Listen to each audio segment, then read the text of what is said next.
Ada banyak organel bunga, dari mahkota bunga yang warnanya warna-warni. Ada kepala sari, benang sari, kepala putik, tangkai putik. Ada juga bakal biji yang akan menjadi biji kelak nanti. Ada juga kelopak, ada dasar bunga, ada tangkai bunga juga. Pertanyaannya, kelamin betinanya mana? Jantannya mana? Benang sari adalah jantan, sedangkan putih adalah betina. Sekali lagi, benang sari adalah jantan, sedangkan putik adalah betina. Penyerbukan merupakan bertemunya sel kelamin jantan dan betina atau putik dengan benang sari. Macam-macamnya banyak, macam-macam penyerbukan berdasarkan asal serbuk jarinya akan kita bahas kali ini. Oke, yang pertama adalah penyerbukan sendiri atau autogami. Penyerbukan sendiri terjadi pada satu bunga yang memiliki putik dan benang sari sehingga mengalami penyerbukan sesamanya. Jadi satu bunga mengalami penyerbukan sendiri. Kenapa bisa demikian? Karena sebagian bunga memiliki putik dan benang sari yang sama di tempatnya. Berarti tumbuhan tersebut disebut juga tumbuhan hermafrodit. Oke, kita bahas yang kedua, yaitu penyerbukan tetangga atau geitonogami. Penyerbukan tetangga ditandai dengan penyerbukan yang terjadi di mana serbuk sari dan putik berasal dari bunga yang berbeda, akan tetapi masih dalam satu pohon.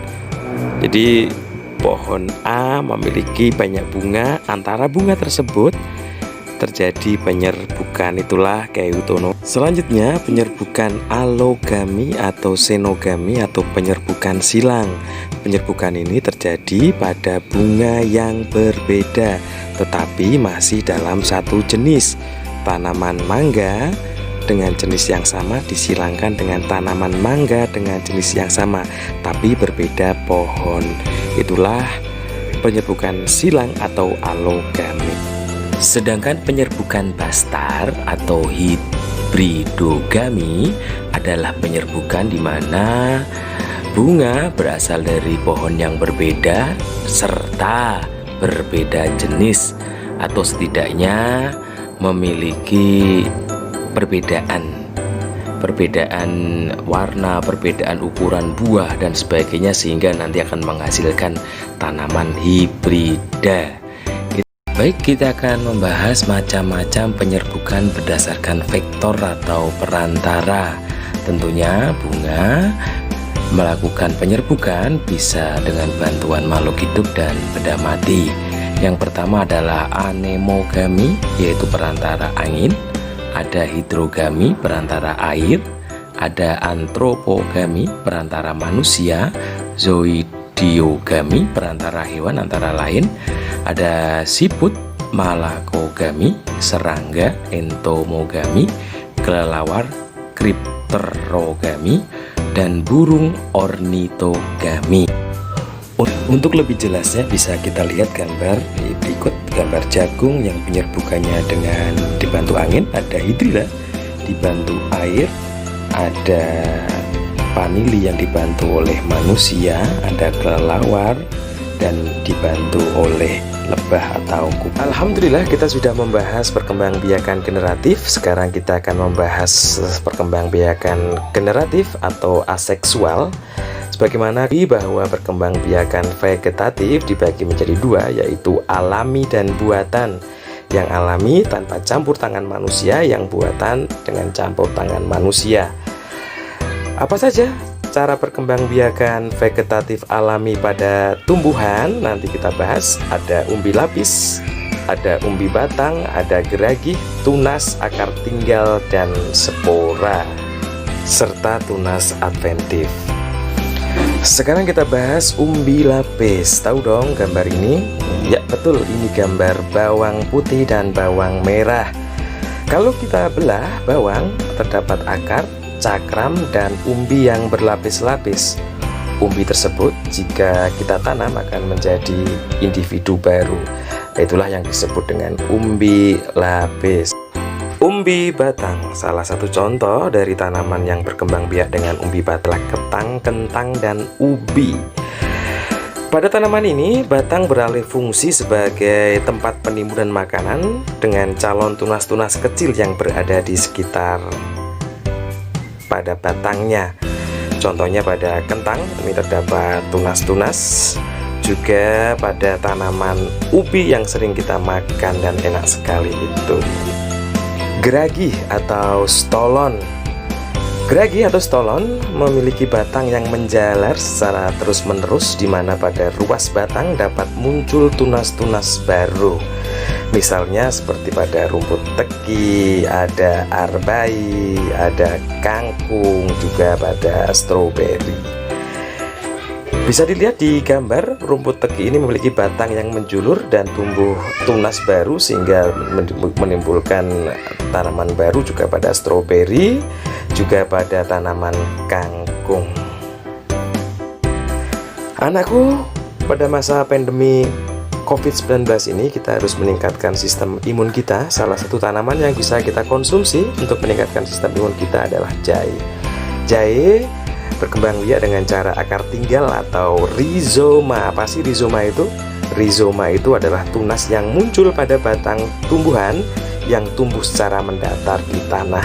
Contohnya banyak sekali, ada keladi, ada alang-alang, jahe, kencur, kunyit, temu ireng, temu lawak, dan masih banyak lagi. Selanjutnya kita bahas tunas. Tunas merupakan tumbuhnya anak yang muncul di samping tumbuhan induknya.